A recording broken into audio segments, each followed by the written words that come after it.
Alam mo ba na may isang babae na nag-sacrifice ng buhay niya para protektahan ang mga kapwa niya manggagawa?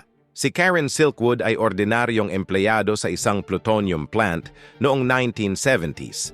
Kumikita siya ng magandang sahod para sa mga anak niya. Pero natuklasan niya ang isang nakakagulat na sikreto. Ang kumpanyang Kerr McGee ay sinasadyang nilalantad ang mga empleyado sa mapanganib na radiation. Peke ang mga safety records. May nawawalang plutonium na pwedeng gamitin para sa mga armas. Pwede siyang tumahimik. Pwede niyang panatilihin ang trabaho niya. Sa halip, nag-decide siyang mag-collect ng ebidensya. Kinuha niya ang mga dokumentong magpapatunay sa mga krimen ng kumpanya. Ang kumpanya ay nag-retaliate. Kinuntamina nila ang apartment niya. Sinundan siya. Sinubukang sirain ang reputation niya. Habang papunta siya sa meeting kasama ang reporter ng New York Times, namatay siya sa mysterious na car crash. Pero ang ebidensyang nakolekta niya ay naging dahilan ng $10 million settlement. Nagsara ang plant.